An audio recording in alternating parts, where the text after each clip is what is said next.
নমস্কার বন্ধুরা, test West রেসিপিতে সবাইকে স্বাগত। মাছের ঝোল তো বাড়িতে অনেক রকমভাবেই রান্না করে খেয়েছেন। একবার আমার মতন করে এইভাবে বানিয়ে খেয়ে দেখুন। এর স্বাদ একবার যদি বানিয়ে খান অনেক দিন পর্যন্ত মুখে লেগে থাকবে। অসাধারণ স্বাদের হয় এই মাছের ঝোলটা খেতে। আমরা যারা মাছে ভাতে বাঙালি তারা কিন্তু প্রায় প্রত্যেক দিনই বিভিন্ন রকম করে এক একজন এক একভাবে মাছের ঝোল রান্না করে থাকি। আজকে আমি আপনাদের সাথে যেইভাবে মাছের ঝোলের রেসিপিটা শেয়ার করতে চলেছি, এইভাবে আপনারা এই শীত থাকতে থাকতে মাছের ঝোলটা একবার অন্তত বানিয়ে খান। এই শীত ছাড়া কিন্তু অন্য সময় এই মাছের ঝোলের স্বাদ আপনারা একেবারেই পাবেন না। ভীষণ টেস্টি হয় এই মাছের ঝোলটা খেতে। তো কি করে তৈরি করছি আজকের এই দারুণ সুস্বাদু মাছের ঝোলের রেসিপি, চলুন দেখে নেওয়া যাক।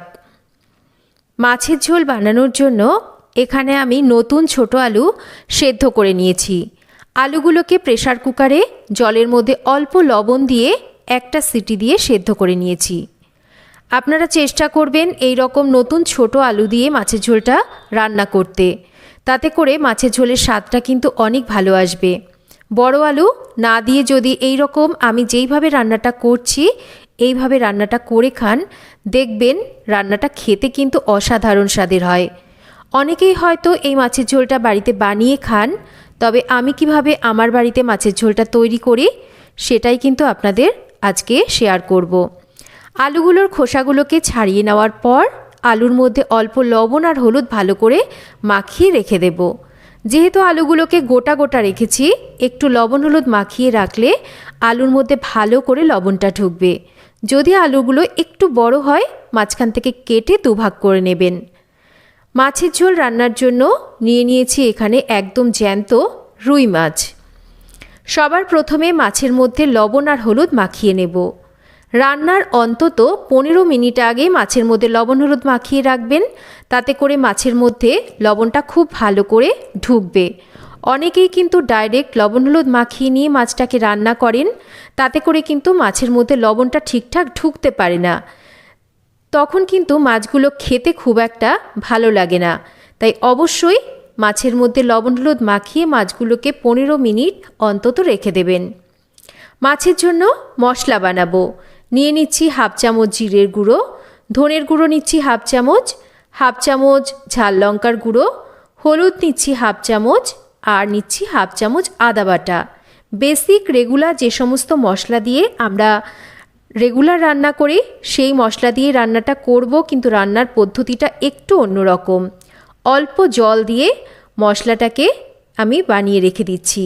যেহেতু আজকাল আমরা প্রায় সকলেই গুঁড়ো মশলা দিয়ে রান্না করতে পছন্দ করি সময় বাঁচানোর জন্য, তাই মশলাগুলোকে যদি একটু এই রকম জলের মধ্যে মিশিয়ে কিছুক্ষণ আগে রেখে দেওয়া হয়, তাতে করে কিন্তু মশলাগুলো অনেকটা বাটা মশলার স্বাদ দেয়। মাছের ঝোল রান্না করব আমি এখানে আলুর সাথে শিমের দানা দিয়ে। অনেকেই হয়তো এই শিমের দানাকে চেনেন। এগুলো বাজারে এখন কিন্তু কিনতে পাওয়া যায়, আর এর ওপরের একটা খোসা থাকে, সেটাকে ছাড়িয়ে ফেলতে হয়। শিমের দানার মধ্যে একটা কাঁচা গন্ধ থাকে, তাই আমি এগুলোকে কিন্তু হালকা করে একটু ভাপিয়ে নিচ্ছি। পুরোপুরি কিন্তু সেদ্ধ করছি না, দেখতেই পেলেন। ঠিক এইভাবে হালকা করে ভাপিয়ে এটাকে জল ঝরিয়ে রেখে দেব। মাছের ঝোল রান্নার জন্য খুব ভালো করে সর্ষের তেল গরম করে নেব। তেলটাকে খুব ভালো করে ধোয়া ওঠা গরম করে নিয়ে লবণ হলুদ মাখিয়ে নেওয়া এবার মাছগুলোকে আমরা ভেজে নেব। আপনারা এই মাছের ঝোলটা শুধু রুই মাছ দিয়েই নয়, কাতলা মাছ দিয়ে, চারাপোনা মাছ দিয়ে, তাছাড়া বাটা মাছ বা নিজেদের পছন্দ মতন মাছ দিয়ে কিন্তু অবশ্যই তেলাপিয়া মাছ দিয়েও করে খেতে পারেন। এই মাছের ঝোলটা কিন্তু এই সমস্ত মাছ দিয়ে খেতে খুবই ভালো লাগে। এই মাছগুলোকে ভেজে নিয়েছি, এবার বাকি মাছগুলোকেও কিন্তু ভেজে নেব। আর মাছ ভাজার সময় কিন্তু অবশ্যই গ্যাসের ফ্লেমটাকে মিডিয়ামে রেখে মাছগুলোকে ভাজবেন। আর মাছ তেলের মধ্যে ছাড়ার পর কিন্তু সঙ্গে সঙ্গে নাড়াচাড়া করা যাবে না, তাতে করে মাছগুলো ভেঙে যায়। একটু অপেক্ষা করার পর মাছগুলোকে কিন্তু উল্টে দিতে হয়। যারা নতুন মাছের ঝোল রান্না করছেন তারা কিন্তু এইভাবেই রান্নাটাকে করবেন।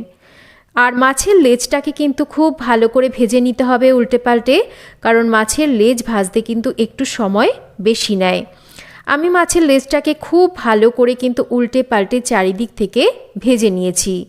এবার ফোড়ন দিচ্ছি গোটা জিরে আর দেব তেজপাতা। ফোড়নটাকে খুব ভালো করে ভেজে নেব। ফোড়ন থেকে সুন্দর ভাজা সুগন্ধ বেরোতে শুরু করলে এবার কিছুটা ফোড়ন আমি এই রকম তেল সহ তুলে আলাদা করে রেখে দিচ্ছি। বাদবাকি ফোড়নের মধ্যে লবণ হলুদ মাখিয়ে নেওয়া সেদ্ধ আলুগুলোকে দিয়ে আলুগুলোকে একটু ভালো করে ভেজে নেব। আলুগুলোকে একটু মিনিট 5 সময় ধরে ভালো করে ভেজে নেওয়ার পর বানিয়ে নেওয়া মশলাটাকে এবার দিয়ে দেব। এবার খুব ভালো করে কিন্তু আলুর সাথে মশলাটাকে আমাদের কষিয়ে নিতে হবে। যত ভালো করে রান্নাটাকে এইভাবে কষিয়ে কষিয়ে করবেন ততই দেখবেন রান্নাটা খেতে অত্যন্ত সুস্বাদু হয়। মশলা খুব ভালো করে কষিয়ে নিয়েছি। এবার ভাপিয়ে নেওয়া যে শিমের দানাগুলো সেগুলো দেখুন আমি একটু চাপ দিয়ে দেখিয়ে দিচ্ছি, এখনও কিন্তু পুরোপুরি সেদ্ধ হয়নি, বেশ শক্ত ভাব আছে। এগুলোকে দিয়ে এবার একটু কষিয়ে নিতে হবে। এগুলো যদি প্রথমেই আমরা পুরোপুরি সেদ্ধ করে নিই তাহলে কিন্তু এগুলো রান্না করতে করতে একদম ডাল হয়ে যাবে, খুঁজেই পাবেন না। তাই অবশ্যই এগুলোকে হালকা ভাপিয়ে নেবেন, আর কষাতেও কিন্তু এতে করে সুবিধা হয়। এবার আমি এখানে দিয়ে দিচ্ছি টমেটো আর কাঁচা লঙ্কা বাটা। আমি 3-4টে কাঁচা লঙ্কা আর একটা ছোট সাইজের টমেটো একসাথে বেটে নিয়েছিলাম, সেটাকে দিয়ে এবার একটু ঢাকা দিয়ে দিয়ে মশলাটাকে কষিয়ে নিচ্ছি। দেখুন ঢাকাটা সরিয়ে নিয়েছি আর মশলাটাকে আরও একটু ভালো করে কষিয়ে নিচ্ছি। মশলা যাতে খুব ভালো করে কষানো হয় সেটা মাথায় রাখতে হবে। মশলা খুব ভালো করে কষানো হয়ে গেছে, কাঁচা গন্ধ একদমই নেই। এবার ঝোলের জন্য দিয়ে দিচ্ছি গরম জল। আপনারা যতটা ঝোল এখানে রাখবেন সেটা বুঝে নিয়ে জলের পরিমাণটা এখানে ব্যবহার করবেন। এবার স্বাদ মতন লবণটাকে এই সময় দিয়ে দেব। সমস্ত কিছুকে মিশিয়ে নেব, গ্যাসের ফ্লেমটাকে মিডিয়ামে রাখবো। মাছের ঝোল ভালো করে ফুটে উঠলে এবার দিয়ে দেব গরম মশলা গুঁড়ো। গরম মশলাটাকে দিয়েই কিন্তু একই সাথে ভেজে নেওয়া মাছগুলোকেও আমরা এই সময় দিয়ে দেব। এবার আমি মিডিয়াম ফ্লেমে রেখে এই মাছের ঝোলকে কিন্তু আরও 6 থেকে 7 মিনিট ভালো করে রান্না করে নেব। 6-7 মিনিট মিডিয়াম ফ্লেমে রেখে মাছের ঝোলকে রান্না করে নিয়েছি। দেখতেই পাচ্ছেন মাছের ঝোলের ওপরে তেলটা ভাসতে শুরু করেছে। মাছের ঝোল কিন্তু হয়ে গেছে, কিন্তু এখনও হয়নি। ফোড়ন আমি তুলে রেখেছি, কি করছি সেটা দেখুন। আর দেখুন এই শিমের দানাগুলো চাপ দিলে এখন কিন্তু একদম মোমের মতন গলে যাচ্ছে। তাই প্রথমেই বলেছি দানাগুলোকে পুরো সেদ্ধ করবেন না, রান্না করতে করতে বাকি সেদ্ধটা হয়ে যাবে। এবার এর মধ্যে যে ফোড়নটা আমি তেলসহ তুলে রেখেছি সেই ফোড়নটাকে মিশিয়ে দেব। এতে করে মাছের ঝোলের দারুণ সুন্দর একটা ফোড়নের সুগন্ধ আসবে। এইভাবে আপনারা অবশ্যই একবার মাছের ঝোল বাড়িতে বানিয়ে দেখতে পারেন। মাছের ঝোল একদম রেডি। এবার এই মাছের ঝোল আমি নামিয়ে নেব, আর গরম গরম ভাতের সাথে এক টুকরো লেবুর সাথে এই মাছের ঝোল খেতে কিন্তু অমৃত সমান লাগে। আপনারা অবশ্যই শীত থাকতে থাকতে একবার এইভাবে মাছের ঝোল বাড়িতে বানিয়ে খেতে পারেন। আশা করছি রেসিপিটা আজকে আপনাদের খুব ভালো লাগবে। ভালো লাগলে লাইক শেয়ার করবেন, চ্যানেল সাবস্ক্রাইব করবেন। সবাই ভালো থাকবেন।